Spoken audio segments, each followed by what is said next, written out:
வணக்கம். இது ஐபிசி தமிழின் இன்றைய முக்கிய செய்திகள்.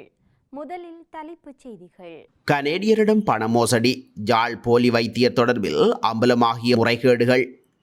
அதிதீவிர சிகிச்சை பிரிவில் நாடாளுமன்ற உறுப்பினர் மஹிந்தானந்தவிற்கு எதிராக முறைப்பாடு. அஸ்வெஸ்ம 2ஆம் கட்ட விண்ணப்பம் கோரல் தொடர்பில் வெளியான புதிய தகவல். பாலத்தின் கீழிருந்து கண்டுபிடிக்கப்பட்ட விலை உயர்ந்த பொருட்கள். ஜாலில் ஏழை குடும்பம் ஒன்றை அச்சுறுத்தி பணத்தை லஞ்சமாக பெற்ற காவல்துறையினர். ஓடுவதற்கு தயாரான தலைவர்களுக்கு முன்னால் ஆட்சியை பொறுப்பேற்றுக் கொண்டேன், ரணில் விளக்கம். வவுனியாவில் ஹெரோயின் போதைப் பொருளுடன் யுவதியொருவர் கைது. நாட்டு மக்களுக்கு காலநிலை தொடர்பில் விடுக்கப்பட்டுள்ள அறிவிப்பு. தொடர்பென விரிவான செய்திகள். கனேடியர் ஒருவரிடம் பல லட்சம் ரூபாய் மோசடியில் செய்த குற்றச்சாட்டில் யாழ்ப்பாணத்தில் கைதான போலி வைத்தியரை விளக்கமறியலில் வைக்குமாறு யாழ் நீதவான் நீதிமன்றம் உத்தரவிட்டுள்ளது.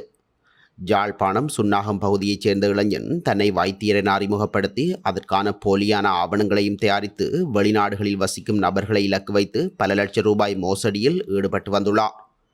குறித்த நபர் பாடசாலை மாணவிகள் பலருடன் காதல் தொடர்புகளை பேணி வந்துள்ளமையுடன் வெளிநாடுகளில் வசிக்கும் தன்னை விட வயது அதிகமான பெண்களுடனும் காதல் தொடர்புகளை பேணி அவர்களை மிரட்டி பல லட்சம் ரூபாய் மோசடி செய்துள்ளார். அத்துடன் இளைஞனிடமிருந்து மீட்கப்பட்ட தொலைபேசிகளில் பல பெண்களின் அந்தரங்க புகைப்படங்கள், காணொளிகள் உள்ளதாகவும் காவல்துறை விசாரணைகளில் தெரிய வந்துள்ளது. இந்நிலையில் குறித்த இளைஞனை நேற்று முன்தினம் யாழ் நகர் பகுதியில் அதிசொகுசு காரில் பயணித்துக் கொண்டிருந்த வேளை காவல்துறையினர் இடைமறித்து கைது செய்தனர்.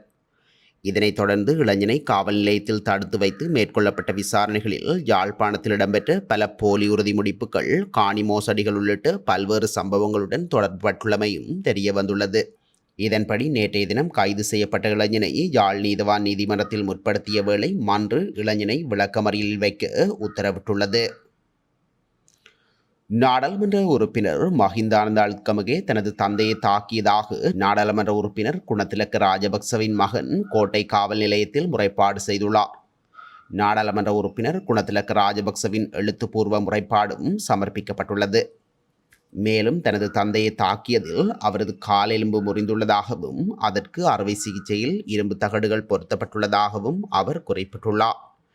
அத்துடன் தனது தந்தை தற்போது கொழும்பு இராணுவ வைத்தியசாலையின் அதிதீவிர சிகிச்சை பிரிவின் மேலதிக மருத்துவ கண்காணிப்பில் இருப்பதாக அவர் கூறியுள்ளார். இந்நிலையில் கிடைக்கப்பெற்ற முறைப்பாட்டுக்கு அமைய சட்டத்தை நடைமுறைப்படுத்த நடவடிக்கை எடுத்து வருவதாக காவல்துறை ஊடக பேச்சாளர் நிகால் தல்துவ குறிப்பிடுகின்றார். மேலும் முறைப்பாட்டாளரான குணத்திலக்க ராஜபக்சவிடம் வாக்குமூலம் பெறுவதற்காக காவல்துறையினர் சென்ற போதிலும் அவர் தீவிர சிகிச்சை பிரிவில் இருப்பதால் வாக்குமூலம் பெற முடியாமல் போனதாகவும் காவல்துறை ஊடக பேச்சாளர் மேலும் குறிப்பிட்டுள்ளார். அஸ்வெஸ்ம நலன்புரி திட்டத்தில் ஒரு சில குறைபாடுகள் காணப்படுவதனை ஏற்றுக்கொள்கின்றோம் என நிதி ராஜாங்க அமைச்சர் செகான் சேமசிங்க தெரிவித்துள்ளார். நாடாளுமன்றத்தில் நேற்று இடம்பெற்ற அமர்வின் போது விசேட கூற்றை முன்வைத்து உரையாற்றுகையில் அவர் மேற்கண்டவாறு குறிப்பிட்டுள்ளார். 2ஆம் கட்ட விண்ணப்பம் கோரல் இம்மாதம் கோரப்படும். எனவே எதிர்வரும் 15ஆம் தேதிக்கு முன்னர் தகவல் விண்ணப்பங்கள் உண்மைத்தன்மையை உறுதிப்படுத்திக் கொள்ள வேண்டும். நலன்புரி கொடுப்பனவு வழங்கலில் கடந்த 30 ஆண்டு காலமாக நடைமுறைப்படுத்தப்பட்ட தவறான வழிமுறைகள் அஸ்வெஸ்ம நலன்புரி திட்டத்தினூடாக திருத்தப்பட்டுள்ளது. நடைமுறையில் தோற்றம் பெற்றுள்ள பிரச்சினைகளை தீவிரப்படுத்தி நெருக்கடிகளை தீவிரப்படுத்த ஒரு தரப்பினர் முயற்சிக்கின்றனர் என்றும் கூறியுள்ளார். ஹங்வெல்ல பாலத்தின் கீழ் சிக்கியிருந்த நீர்ப்பாசன திணைக்களத்திற்கு சொந்தமான விலை உயர்ந்த நீர்மானி ஒன்றை கடற்படையினர் கண்டுபிடித்துள்ளனர். குறித்த நீர்மானி சுமார் 30 மில்லியன் ரூபாய் பெறுமதி என தெரிவிக்கப்படுகின்றது. இது களனியாற்றின் நீர்மட்டம், வேகம் மற்றும் திசை போன்ற தரவுகளை சேகரிப்பதற்காக நீர்ப்பாசன திணைக்களத்தினால் ஹங்வெல்ல பாலத்தின் கீழ் நீர் மேற்பரப்பில் வைக்கப்பட்டுள்ள நீர் அளவீட்டு GPS சாதனமாகும். இந்த GPS சாதனம் மூங்கில் புதர்கள் மற்றும் குப்பைகளில் சிக்கி பிரதான கருவியிலிருந்து நழுவி சென்றுள்ளது. இதனை அடுத்து GPS சாதனத்தை கண்டறிய கடற்படையின் உதவி வழங்குமாறு நீர்ப்பாசன திணைக்களம் கடற்படை தலைமையகத்திடம் கோரிக்கை விடுத்திருந்தது. இதன்படி கடும் மழை காரணமாக களனியாற்றின் நீர் நிரம்பி வழியும் அபாயகரமான சூழ்நிலையிலும் கடற்படையின் நீர்மூழ்கி குழுவினர் நீருக்கடியில் குப்பையில் சிக்கியுள்ள GPS கருவியை கண்டறிந்து நீர்ப்பாசன திணைக்களத்திடம் கையளித்துள்ளனர். யாழ்ப்பாணம் பொன்னாலையில் குழாய் கிணறு வெட்டிய பெண் தலைமைத்துவ குடும்பம் ஒன்று அனுமதி பெற்றுக்கொள்ளவில்லை என்ற காரணத்தை காட்டி காவல்துறையினர் 8000 ரூபாய் பணத்தை லஞ்சமாக பெற்றுச் சென்றுள்ளனர். இந்த சம்பவம் நேற்று முன்தினம் மதியம் பொன்னாலை மேற்கில் இடம்பெற்றுள்ளதாக தெரிவிக்கப்படுகின்றது. மிகவும் வறுமை கோட்டிற்குட்பட்ட பெண் தலைமைத்துவ குடும்பம் குடிசை வீடொன்றிலேயே வசித்து வருகின்றது. நீண்ட காலமாக கிணறு இல்லாமல் பொது கிணறுகள் மற்றும் அயல் வீட்டு கிணறுகளையே பயன்படுத்தி வருகின்றனர்.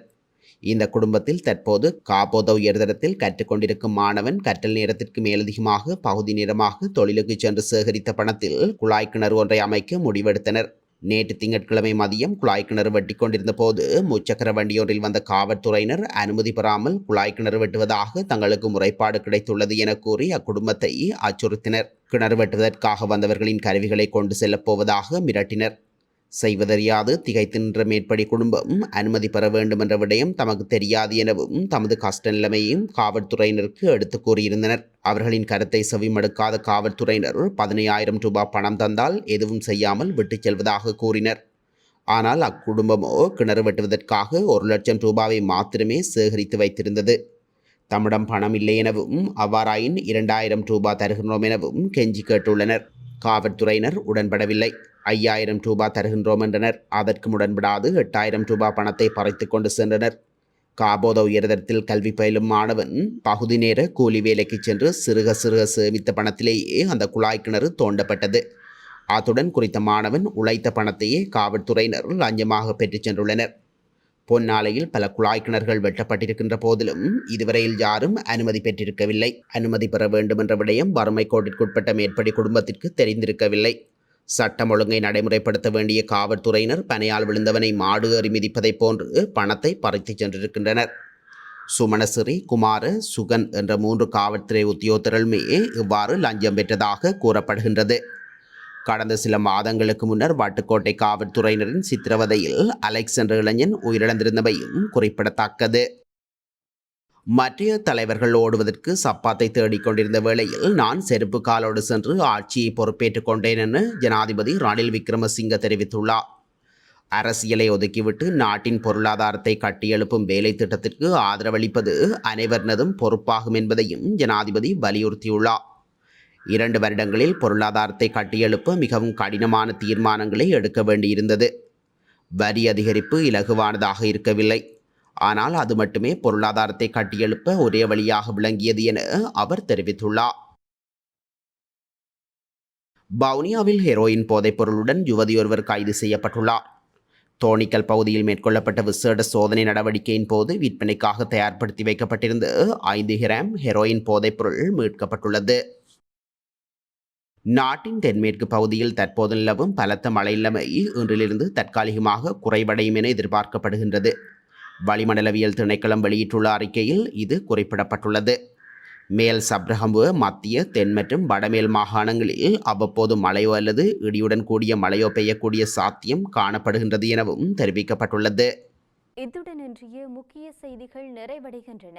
தொடர்ந்தும் செய்திகளை அறிந்து கொள்ள IBC தமிழ் நியூஸ் என்ற எமது யூடியூப் பக்கத்தினூடாக இணைந்திருங்கள். நன்றி.